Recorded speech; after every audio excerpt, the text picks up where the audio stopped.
Bonjour Johanna. Bonjour Thomas, Johanna. Bonjour Julia. On commence ce journal avec ce qui s'est passé hier soir du côté du football, le match entre Nice et Marseille qui a dégénéré. Ça aurait dû être du sport et ça finit par un fait divers hier soir. C'est donc le match OM-Nice qui a été arrêté 1h30 après que les supporters on entend quelques... Voilà, c'est les réglages du début, on entend les ordres sur le plateau. Depuis 1 an et demi, le monde lutte contre un nouvel ennemi.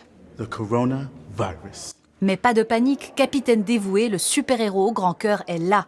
Avec son équipe et les super-pouvoirs de la science médicale, il combat les mensonges sur les vaccins dans une pièce de théâtre éducatif à San Bernardino, en Californie.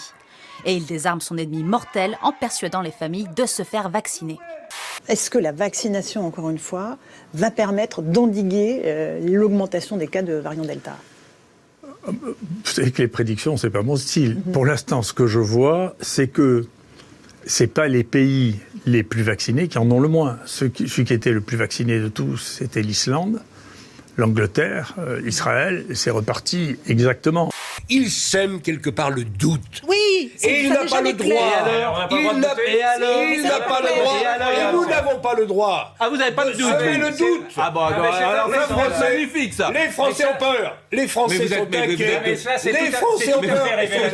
Vous êtes fous. Ils ont besoin de certitude. Et tu n'as pas le droit de jeter le doute sur les vaccins parce qu'il n'y a pas de doute à avoir sur les vaccins. Vous prêchez comme un prédicateur. Au Brésil, un homme qui a été interpellé alors qu'il s'apprêtait à se faire injecter une 6e dose de vaccin. Oui, un accro au vaccin anti-Covid, cet habitant de Rio qui s'est fait injecter 5 doses en moins de 2 mois, entre mai et juillet. Et puis il a testé tous les parfums, si je puis dire. 2 doses de Pfizer, 1 d'AstraZeneca, 2 du vaccin chinois Coronavac. C'est en tentant d'obtenir une 6e dose qu'il a fini par être repéré par les autorités.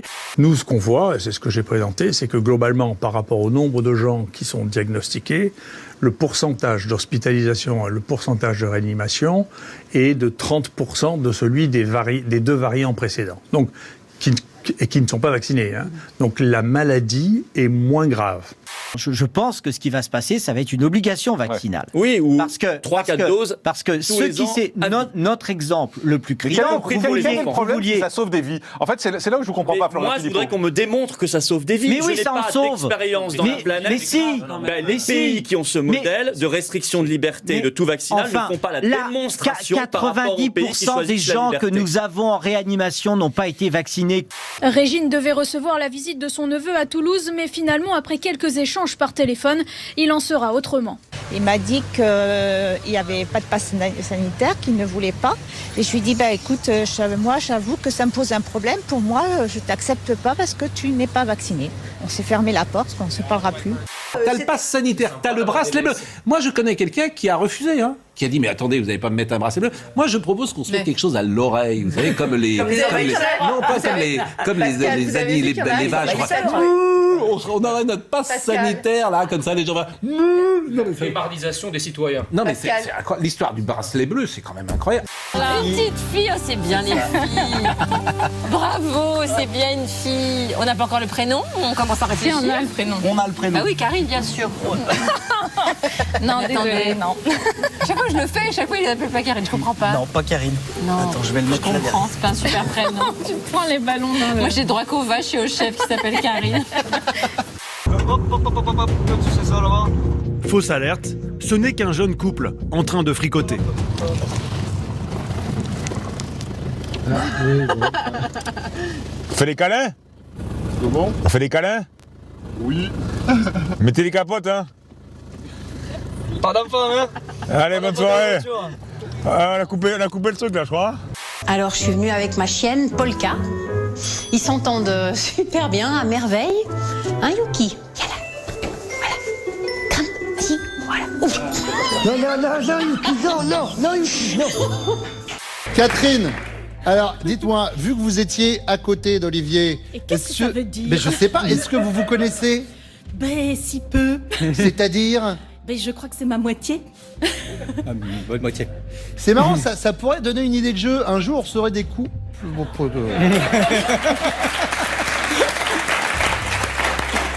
Je lance ça. J'ai pas de carton, j'ai une tablette, mais ça fait plus mal. Arrête ça. Arrête ça, Arrête, va-t'en de là. Je crois que t'étais mon copain.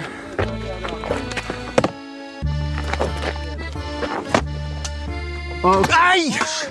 Ça! Désolé, je croyais que c'était un vrai combat. La tranquillité d'une plage en Espagne perturbée par des narcotrafiquants. Ils sont 2 à bord de ce petit bateau poursuivi en mer par les autorités.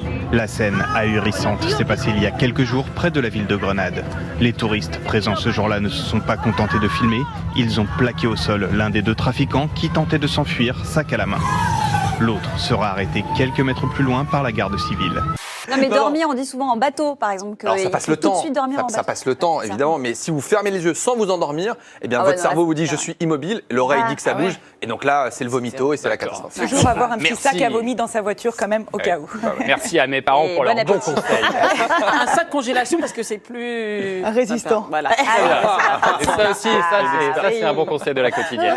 Vous avez aussi des souhaits personnels d'esthétisme en cas de victoire à 20 000 €. Vous nous avez fait partager ce moment. Mon esthéticienne, elle va être dégoûtée. Ce moment d'intimité en disant si je gagne 20 000 €, je fais l'épilation définitive. Oui. Oui, c'est ça.